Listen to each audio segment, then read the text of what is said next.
Welcome back, everyone. It's the Bourbon Judge. All I got is bourbon.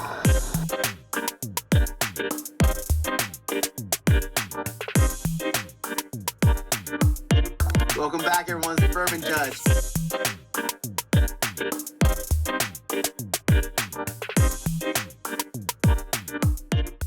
Welcome back, everyone. It's the Bourbon Judge. Hey, we're back at it with actually a pretty good topic for today. Good buddy of mine said, "Hey, Judge, what is the maximum amount of money that you would pay for one bottle of whiskey? So what's your budget? What's like your max budget?" So it had me thinking, wow, what is my max? And I guess when I sit back, I always kind of knew what my max was, but I never really set in stone like, oh, this is the maximum amount of money I'm paying for a bottle of whiskey. But in theory, I have a number. I do have a number. So I'm going to share that with you. We're going to talk about just whiskey, prices of whiskey in general.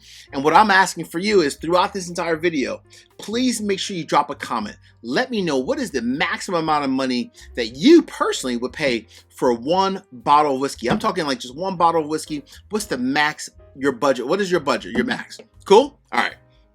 I mean, it is the middle of summer. Temperatures are going up. It's getting hotter and hotter. Prices of everything is going up. It's still going up and increasing, as well as prices of limited allocated whiskey. There are bottles of whiskey that are hundreds and hundreds and now thousands of dollars, which is crazy. So my question again to you, what is the maximum amount of money that you would pay on one bottle of whiskey? Fair? All right. So I have to answer the question. So my max day in, day out, not including tax and all that kind of stuff, shipping and so forth, but just for the bottle of whiskey, my max is typically $200. That doesn't mean every single bottle that I buy is $200. I buy a ton of bottles that are $30, $40, $50, $60, $70 bottles day in, day out. And that's actually probably the majority of the whiskey that I do buy. But what is the maximum amount?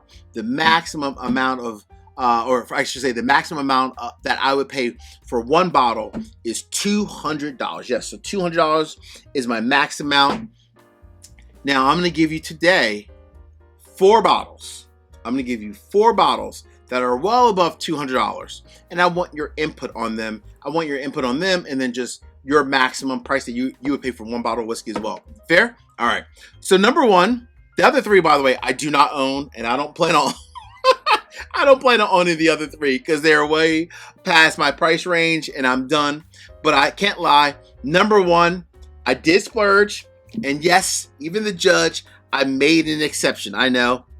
I should be held in contempt. I should be held in contempt. Number 1 is my exception. So even though my max price is $200, hey, this was a splurge buy. I just reviewed it recently. I love the bottle. Oh, I didn't love the price tag, but I love the bottle. Gold foil, Wild Turkey gold foil, aged 16 years. Honestly, this truly was like my once a year exception, right? And I try to stick to that $200 rule, but this was my once a year exception. I love obviously everything about Wild Turkey, the whole transition from Jimmy and Eddie over to Bruce. This is Bruce's first, his true baby, where only his name is actually on the bottle and on the case as well. So for this one, I did make an exception, and I love it. Oh my gosh, this bottle is exceptional. But I can't be buying $400 bottles of whiskey each and every year. So I can't do that. I got a kid in college. Kid in college.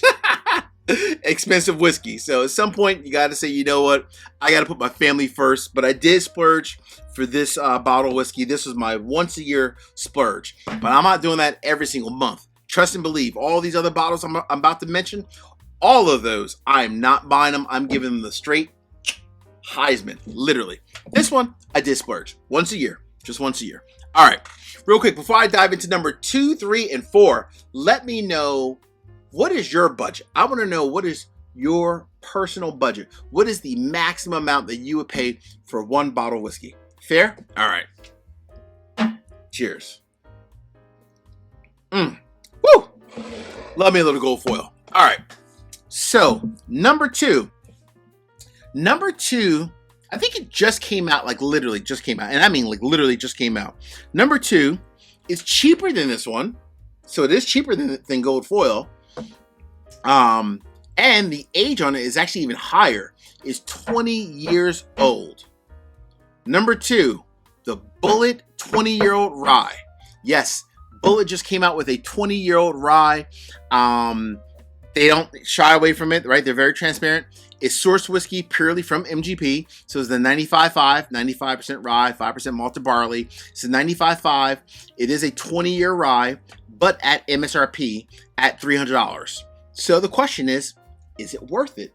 Is that one that you're going out and you're like, oh my gosh, I'm hunting for it. I'm looking for it online. I talked to my local liquor store manager, owner who I have a fantastic relationship with. Is that one that you personally are like, you know what? I don't even care about my budget. I'm going to go ahead and buy that bottle of whiskey. Is that one for you? Maybe it is. Maybe it's not. For me personally, big X. No. Bulleit, I'm cool with Bulleit, but I'm not cool with spending $300 on a 95.5 rye. There are a lot of ryes that you can get from various different NDPs, so non-distilling producers, that are 13, 14, 15, 16, even 17 years old, that you find them sometimes for like $1.50, $1.60, even $1.80. So if I can find a 17-year-old for $1.80 or $1.90 for an extra 2 to 3 years, just to put it into the Bulleit name, that is a hard pass. Literally. That one I'm not buying. So that one, out the door. Not happening. But again, drop me a comment. Let me know if you plan on buying it. Cool? All right, that's number 2. Number 3 on the list. Oh boy, this one just came out literally this week. Oh yeah, hell, it just came out this week. Very limited release, probably actually very hard to get. I'm sure obviously it already sold out because you know we are in our lovely bourbon world. Number 3 literally just came out. The brand new Four Roses. Yes, the Four Roses Anthology Collection, 21 years old, $500. Oh my gosh, that is crazy. 21-year-old, but again, it's a brand new limited release. The Anthology Collection, Chapter 1, $500. You could only get it if you were actually in Kentucky at the distillery. I did not make the trip out, nor did I ask any of my whiskey friends that are local to go grab a bottle for me. So that's one, $500. I'm out there too. I love Four Roses. I love Four Roses. I personally feel that you can get some fantastic single barrels from Four Roses that are 10, 11, 12, 13, 14 years old that you can find different places, even at the distillery, that I think are honestly even better than some of their limited editions. So spending $500 on the new Anthology collection, hard pass. Didn't do it. Not going to end up in my house. So no way. I'm not trading for it. I'm not buying it on secondary. It is not happening. That's just for me though, right? Hey, to each their own. There's a lot of people out there that will say, Judge, don't worry about my budget. I have tons of cash. I'm going to pay secondary prices for the new Four Roses. I'm willing to spend $3,000 for it. Then that is fantastic for you. Congratulations. I applaud you. But for me, ain't happening. All right. The last one on the list. So the last one on the list. Oh man, the last one on the list holds I'll say a special place in my heart, because I feel like, and people have said this before, I purposely do not pick on this distillery and this brand. I really don't. They just put out very questionable special releases that are always very high price. I think that's a fair way of putting it, right? They're very high price.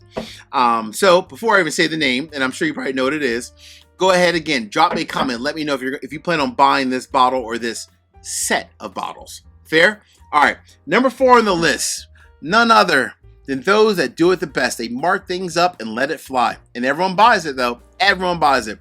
Buffalo Trace. Yes, the Buffalo Trace Prohibition Collection version 3, which is essentially 5 different half bottles. So 5 375 milliliter bottles, all very cool, paying homage to like older brands and special people that had like their place in the whiskey industry and so forth.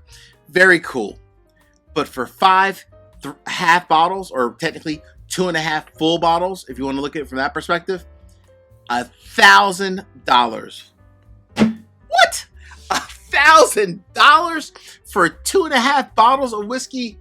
No way ever. It's not happening. It is not happening.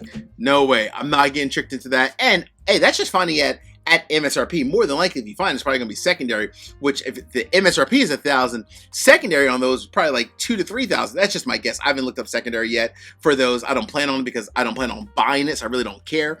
But even with the $1,000 MSRP, yeah, that's a hard pass. Buffalo Trace, I'm cool with Buffalo Trace, but I'm not cool with the Prohibition Collection for a G. Not happening. No way. No, just not happening. I have my exception for the year, my $400. I'm sticking to this one. This is going to be my exception for the rest of 2026 and probably into 2027. All right, my friends. Hey, again, drop me a comment. Let me know what is your personal max that you would pay for one bottle of whiskey. Until the next time, peace, cheers, most important, salute. Take care. See you guys.